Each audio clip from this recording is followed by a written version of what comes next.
Halos isang taon na mula nang mangyaring engkwentro sa Mama Sapano, 44 ang nasawi sa hanay ng SAF, habang ang nag-iisang nakaligtas mula sa 55th Special Action Company, si PO3 Christopher Lalan. Hanggang ngayon, ramdam pa rin daw ni PO3 Christopher Lalan ang takot dahil sa mga natatanggap na banta sa buhay. Umalis na siya ng PNP SAF at nagpa-reassign sa Cordillera Region. May threat pa rin ba sa'yo? Kung tingnan natin, hindi basta-basta yung mga kinalaban namin.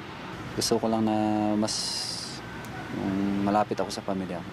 Aminado si Lalan, hindi madaling kalimutan ang nangyari, lalo't nasaksihan niya kung paano isa-isang nalalaga sa mga kasama. May nakikita ka na naubusan ng dugo, though naka-tourniquet, tapos yung iba nag-self-aid, pero wala pa rin sa mga malubhang tama ng bala. Tapos pagtingin mo, wala na, patay na pala. Tapos yung isa, nanghihingalo na din, nakakaiyak din.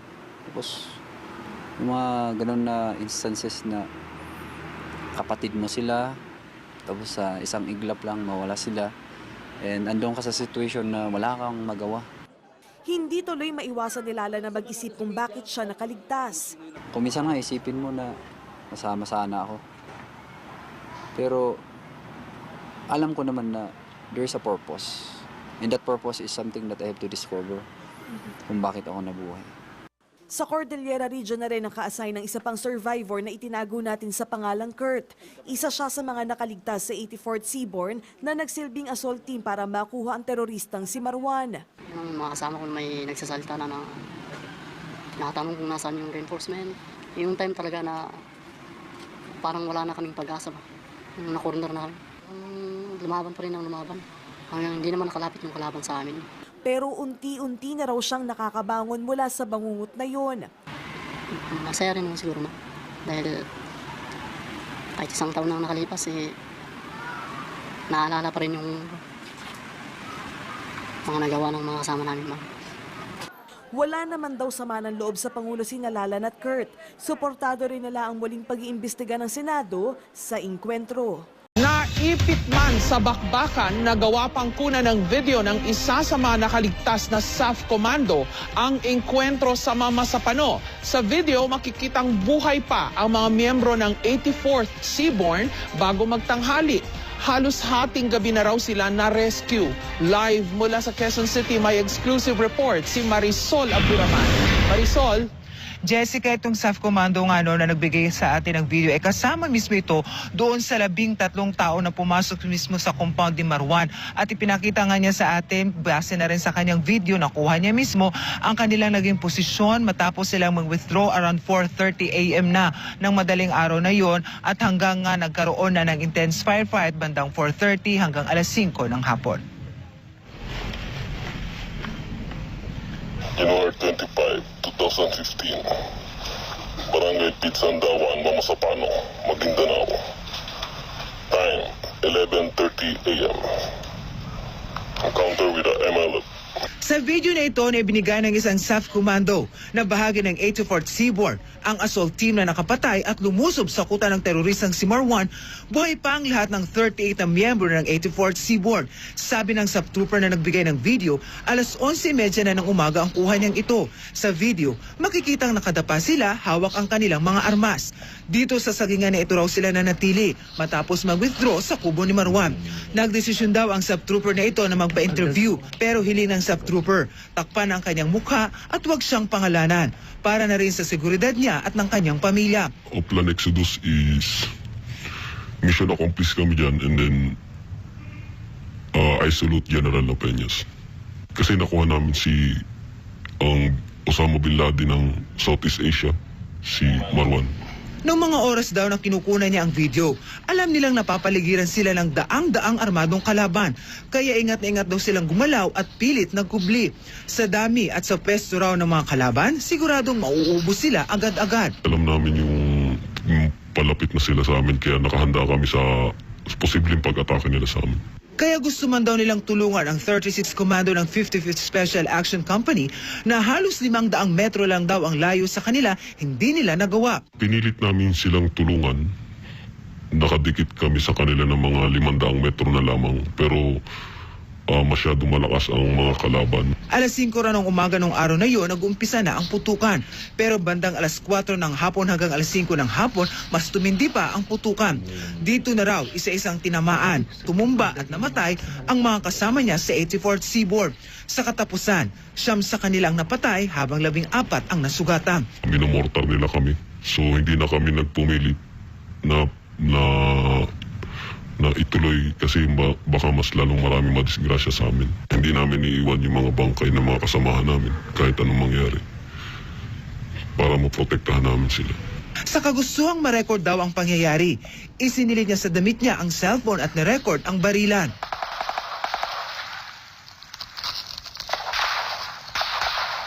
Nag-record ako ng putukan. Nasaan ang cellphone mo that time, if I may ask? Sa best daw. Sinaksak mo na lang sa best. So nagkaroon talaga kayo ng harapang ikwento sa mga BIFF? At Oo, ng mga kalaban. ilan sa tingin mo ang napatay mo? Siguro hindi naman siguro napatay mga tinamaan mga 7 o 8 lang. Nasagi raw sa isip nila ang tanong kung bakit walang reinforcement na dumadating. Pero mas nag-focus daw sila sa kalaban para mabuhay. Alas 11:30 na ng gabi na raw sila na rescue. Kung meron agad responde at tulong, hindi ba sana kayo ganun kadami na sila na mamamatay na kasamahan mo? Siguro, malamang. Sa tingin mo ba pinabayaan kayo? Basta ang ginawa namin doon, nakipaglaban kami ng maayos. Nag-focus kami sa kalaban para makaligtas kami.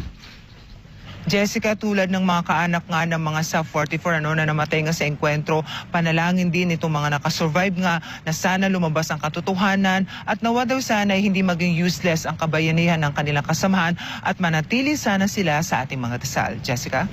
Marisol, natanong mo ba kung bakit ngayon lang niya inilabas itong videong ito samantalang halos mahigit 1 buwan na, no? Mula nung nangyaring insidente.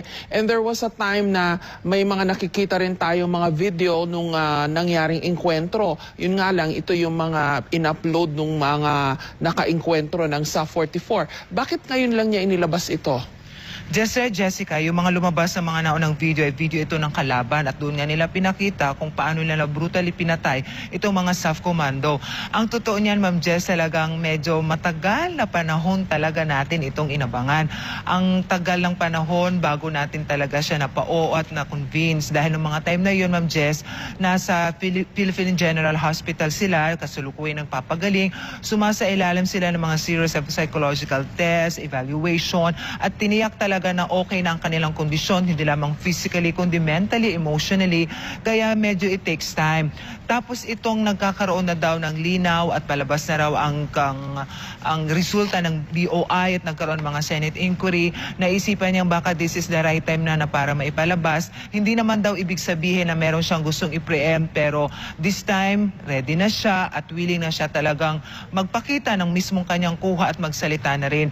Because admittedly, Ma'am Jess, mga panahon na yun ay hindi pa ganun ka-stable ang kanyang kondisyon, kaya medyo natagalan din bago finally siya nakapag-decide na it's about time na ipakita ko ng aking video, nakuha ko mismo, at about time na rin na magsalita ako. At ito na rin actually, Ma'am Jess, dahil may mga lumalabas na nga na merong mga ilan na mukhang sila ang sinisisi, kaya sabi niya gusto lamang niyang iparating na despite ng lahat ng mga sinasabi at naririnig, ito ay isang mission accomplished at saludo nga raw sila doon sa sanibak nilang SAF Director na si General Napeñas, Ma'am Jess. Kasi tama-tama naman, mukhang bukas ilalabas ng BOI o ng Board of Inquiry yung kanilang findings, no, Marisol? So, kasi I'm sure ma-establish somehow yung timeline nung nangyari sa Mamasapano. Importante ito kasi dyan sa video na yan, na-establish yung time nung naipit nga itong 84th Seaboard. Sabi nung na-interview mo, at around 11:30 ng umaga ito. Kasi previously may mga nagsasabi na umaga pa lang medyo ubos na yung mga taga-SAF. Pero ito, 11:30 pala, bago magtanghali, marami pa sa kanila ang buhay. Ma'am Jess, actually, nahiwalay kasi sila doon sa 55th SAC na supposedly ang kanilang blocking force. 11:30, kung maririnig niyo po sa video na yan, may maririnig dyan na putukan. So when I ask kung saan galing yun daw yung putok ng kalaban na nakikipagbakbakan na sa 55th SAC.